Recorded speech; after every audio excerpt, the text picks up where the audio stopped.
জনজাতিকৰণত চূড়ান্ত প্ৰতাৰণা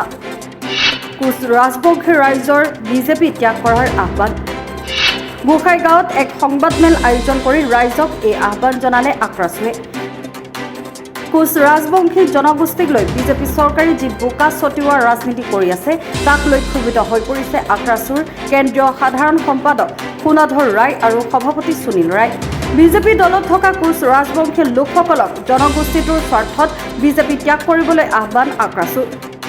কোচ ৰাজবংশী জনগোষ্ঠীটোক লৈ নিকৃষ্ট ৰাজনীতি নকৰিবলৈ মুখ্যমন্ত্ৰীক সকিয়নি আক্ৰাছুৰ কেন্দ্ৰীয় সাধাৰণ সম্পাদক সোণাধৰ ৰায় আৰু সভাপতি সুনীল ৰায় বিধানসভা আৰু লোকসভাত থকা কোচ ৰাজবংশী জনগোষ্ঠীৰ প্ৰতিনিধি কোচ ৰাজবংশী জনগোষ্ঠীৰ সমস্যাক লৈ মাত মাতিবলৈ আহ্বান আক্ৰাছু অন্যথা তেওঁলোকৰ বিৰুদ্ধে বিহিত ব্যৱস্থা গ্ৰহণ কৰিব বুলি মন্তব্য আক্ৰাছুৰ কেন্দ্ৰীয় সাধাৰণ সম্পাদক সোণাধৰ ৰায় 2026 বিধানসভা নিৰ্বাচনৰ পূৰ্বে কোচ ৰাজবংশী জনগোষ্ঠীৰ জনজাতিকৰণ পৃথক কমতাপুৰ ৰাজ্য পুনৰ গঠন আৰু KLO লগত শান্তি আলোচনা অনুষ্ঠিত নকৰিলে বিজেপি হাতাও অভিযান আৰম্ভ কৰিব বুলি হুংকাৰ আক্ৰাছুৰ কেন্দ্ৰীয় সাধাৰণ সম্পাদক সোণাধৰ ৰায় আৰু সভাপতি সুনীল ৰায় যোৱাকালি মাননীয় মুখ্যমন্ত্ৰীয়ে যেনেকৈ কোচ ৰাজবংশী জনগোষ্ঠীক লৈ হেতালি খেলিছে এটা টুলুঙা মন্তব্য কৰিছে বোকা ছিটোৱা ৰাজনীতি সেই বোকা ছিটোৱা ৰাজনীতি আমি মাননীয় প্ৰধানমন্ত্ৰীক মই সকীয়াই দিছোঁ যে এনেকুৱা বোকা ছিটোৱা ৰাজনীতি নকৰিব আপুনি যদি এনেকৈ যদি কোচ ৰাজবংশীসকলক যদি জনজাতিকৰণ কৰিবৰ কাৰণে সৎ ইচ্ছা আছে তেতিয়া কংগ্ৰেছৰ দিনত আপুনি প্ৰভাৱশালী মন্ত্ৰী আছিল তেতিয়া আপুনি কি কৰিছিলে এতিয়া যদি আপোনাৰ সঁচাকৈ যদি কোচ ৰাজবংশীসকলক যদি জনজাতি কৰিব ইচ্ছা আছে আপুনি সঁচাকৈ কওক যে আমি কোচ ৰাজবংশীসকলক জনজাতিকৰণ কৰিম আৰু যদি নকৰে তেনেহ'লে আপুনি কওক যে কোচ ৰাজবংশীসকলক জনজাতিকৰণ কৰা নহ'ব সেই মই প্ৰধানমন্ত্ৰী মাননীয় মুখ্যমন্ত্ৰীদেৱক কৈছোঁ যে যদি 2026 বিধানসভাৰ ইলেকশ্যনৰ আগে যদি কোচ ৰাজবংশীসকলক জনজাতিকৰণ কৰা নহয় তেনেহ'লে আমি সদৌ কোচ ৰাজবংশী ছাত্ৰ সন্থাই ৰাজবংশী অধ্যুষিত অঞ্চলত আমি বিজেপি হাতাও অভিযান কৰিবলৈ বাধ্য হ'ম আৰু ইতিমধ্যে কোচ ৰাজবংশী আমি সদৌ কোচ ৰাজবংশী ছাত্ৰ সন্থাই বিভিন্ন ধৰণৰ আন্দোলন প্ৰক্ৰিয়া হাতত লৈছোঁ আৰু সেই আন্দোলন প্ৰক্ৰিয়াৰ সমূহ মানে জগৰীয়া হ'ব বিজেপি চৰকাৰে আজি বিশেষকৈ আমি দুখ পাওঁ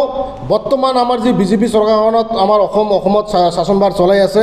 বিশেষকৈ আমাৰ বিজেপি চৰকাৰখনত আজি কিন্তু কোচ ৰাজবংশী জনগোষ্ঠীৰ বহুতকেইটা MLA আছে আৰু বিশেষকৈ MPও আছে সেইসকল ব্যক্তিক আমি আহ্বান কৰিছোঁ যে আপোনালোকে যি আমাক যেতিয়া আমি লগ পাওঁ আপোনালোকে যি আমাৰ কোচ ৰাজবংশী জনগোষ্ঠীৰ পৰিচয় দিয়ে কিন্তু আজিৰ তাৰিখত আপোনালোকে কিয় নীৰৱ আজিৰ তাৰিখত বিজেপি চৰকাৰে যি ধৰণে কোচ ৰাজবংশী জনগোষ্ঠীক প্ৰতাৰণা কৰি আছে কোচ ৰাজবংশী জনগোষ্ঠীৰ অধিকাৰৰ কাৰণে জনজাতিকৰ কাৰণে যি ধৰণে আমাক বিজেপি চৰকাৰে ঠগি আছে আপোনালোকে কিয় আজি মানে নীৰৱ হৈ বহি আছে বা চৰকাৰখনৰ হৈ আপোনালোকে কিয় মানে মাত মাতিব পৰা নাই সেইকাৰণে আপোনালোকৰ মিডিয়াৰ যোগেদি আমি আহ্বান কৰিছোঁ সঁচাকৈ যদি আপোনালোকে কোচ ৰাজবংশী জনগোষ্ঠীৰ প্ৰতিনিধি কোচ ৰাজবংশী জনগোষ্ঠী যদি সঁচাকৈ মানুহ হয় আপোনালোকে নিশ্চয় বিজেপি চৰকাৰৰ বিৰুদ্ধে মাত মাতক আৰু কোচ ৰাজবংশী জনগোষ্ঠী ইমান লাঞ্ছিত বঞ্চিত জনগোষ্ঠীয়ে ইমান দিন সংগ্ৰাম কৰাৰ পিছতো আজিৰ তাৰিখত কোচ ৰাজবংশী জনগোষ্ঠীৰ জনজাতিকৰণ নহ'ল এই ক্ষেত্ৰত আপোনালোকে নিশ্চয় গুৰুত্ব সহকাৰে ল'ব আৰু বিশেষকৈ আমাৰ যি আমি ধুবুৰী এয়াৰপৰ্টৰ যি নামাকৰণ লৈ আমি ইতিমধ্যে বহুত মানে সময়ে আমি কিন্তু বিৰোধিতা কৰি আহিছিলোঁ যে আমাৰ ৰূপসী এয়াৰপৰ্টৰ নামাকৰণটো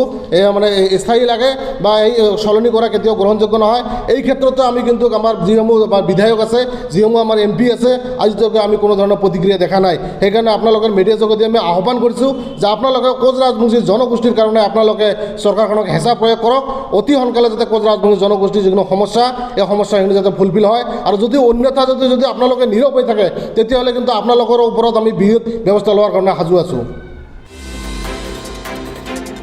ব্যুৰো ৰিপৰ্ট ৰিপাব্লিক এনি